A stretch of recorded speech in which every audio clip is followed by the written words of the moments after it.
بسم اللہ الرحمن الرحیم۔ السلام علیکم دوستو مصر کے فرعونوں کی گنتی ہماری دنیا کی پورے تاریخ میں پائے جانے والے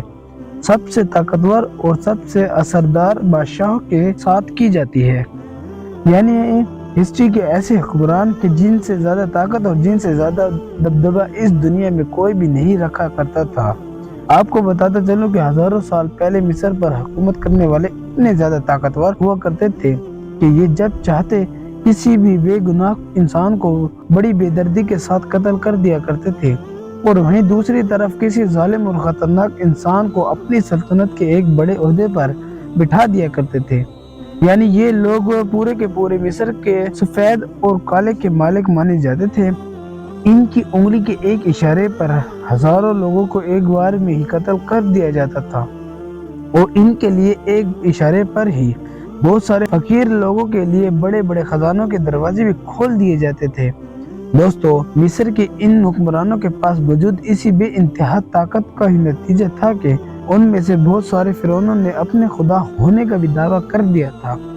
یعنی یہ لوگ اپنی عوام کو اس بات پر مجبور کیا کرتے تھے کہ ان کی عوام نہ صرف ان کو اپنا خدا مانے بلکہ ان کی عبادت بھی کرے، کیونکہ ان لوگوں کو یہ ماننا تھا کہ اب ہم ہی ہیں اس زمین پر کہ جو کسی بھی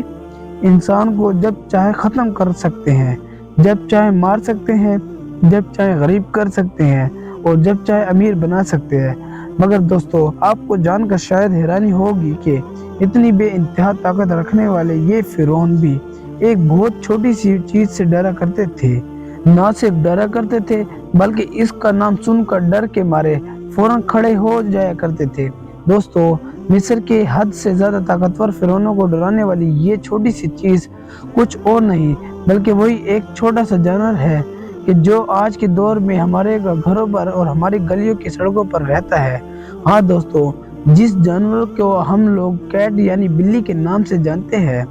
بلی جیسے ایک چھوٹے سے جانور میں دنیا کے ایک بڑے علاقے پر راج کرنے والے حد سے زیادہ طاقتور فرعونوں کے دماغ پر اپنا ڈر بٹھا رکھا تھا۔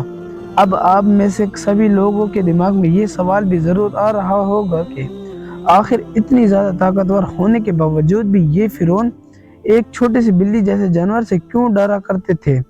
تو دوستو، میں آپ لوگوں کو بتاتا چلوں کہ اس کے پیچھے صرف ایک ہی وجہ تھی، اور وہ وجہ تھی مصر کے وہ دیوی باسٹٹ کے نام سے جانا جاتا تھا۔ دراصل دوستو، باسٹٹ نام کی یہ دیوی بھی دکھنے میں ہو بہو ایک بلی کی طرح تھی۔ مصر کے لوگوں کی طرف سے ان کی اس خاص دیوی کو سورج کے دیوتا کی بیٹی مانا جاتا تھا۔ اس کے علاوہ اس دیوی کو بادشاہوں کے محافظ بھی مانا جاتا تھا۔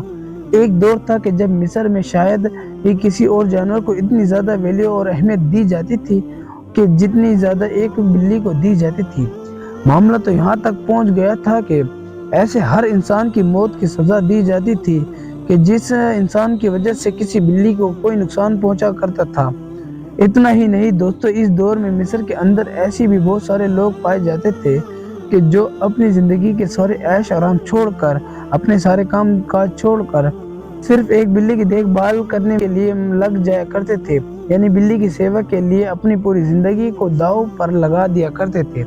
اور ان کے اس کام کو مصر کی پوری سوسائٹی میں بہت عزت کی نظر سے دیکھا جاتا تھا۔ دوستو، اس دور میں جب کبھی بھی مصر کے کسی بھی گھر میں کسی بلی کو موت ہو جایا کرتی تھی تو اس گھر کے لوگ بہت زیادہ ماتم بھی منایا کرتے تھے۔ بلی کی موت پر گھر کے لوگ ماتم منانے کے لیے اپنی آنکھ کے اوپر موجود بالوں کو بھی پوری طرح سے صاف کر دیا کرتے تھے، اور یہ بال جب تک ایک بار پھر اپنے پرانے حال پر نہیں آ جایا کرتے تھے